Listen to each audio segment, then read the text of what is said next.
We continue to track the rising waters on Lake Michigan. The erosion has destroyed shorelines and it continues to threaten homes.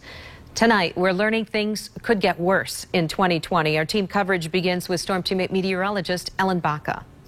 So here's why. If we look at how wet we've been over the last 5 years especially, it's been incredibly high. In fact, if we look at some of those stats, we've had 5 out of the last 6 years that have been much wetter than average. So if we look at timescales, 1 year, 3 year, and 5 years, all 3 of those have been the wettest on record. And that record goes back a good 120 years. On top of that, we've had tons of ice cover lately on the Great Lakes. So that minimizes the amount of evaporation that we see, which means we're holding on to a lot of that water. So not only are we seeing a lot of water, we're not losing much. If we looked at this graphically, this is 1900, this is 1986, when we had so many record high water levels on Lake Michigan and the Great Lakes.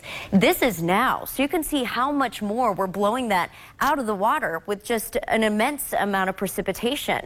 So as we go into the year 2020, or the start of the year at the very least, we're expected to only see Lake Michigan drop by 6 inches. That means spring levels are forecast to be a full foot higher in the spring than they were in 2019. And of course, that sets the stage for flooding. Right now, it looks like we should break February and March records. All right, Ellen, thank you. And people living along the lakeshore are concerned that those high water levels will hit their already flooded communities especially hard. In Spring Lake, the flooding started early this spring and it never let up.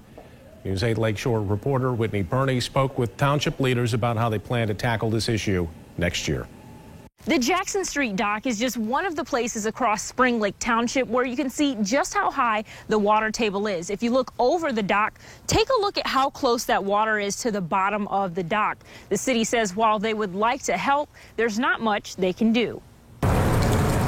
A city underwater. Nothing like this has ever happened.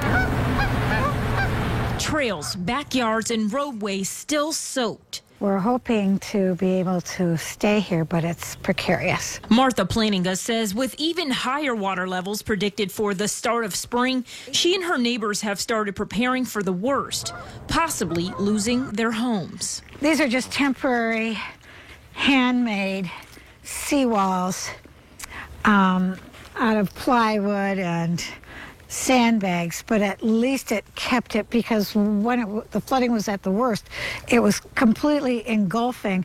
It's a problem plaguing many neighborhoods across the township with no solution in sight. It's very distressing because when the people call that are having significant problems, you know, your heart goes out to them. But Supervisor John Nash says because the majority of the flooding is on private property, the township can't help financially. There's a lot of anxiety, let's leave it at that, you know, and especially because we're all so helpless. The township is still considering their options, but dredging is not one of them. I actually think dredging would exacerbate the problem instead of make it better, because what it would do is possibly make a bigger flow path. The township owns all this property, but it's not white anymore, it's blue. The township says they hope to fix damage to public areas, but won't know the extent of the damage until water recedes. Neighbors are hoping to see a change in water levels and continue calling Spring Lake home. It's very scary. We're scared because every time it rains, woo! So we pray a lot too. We pray that God will part the waters just like he did the Red Sea. In Spring Lake, Whitney Burney, News 8.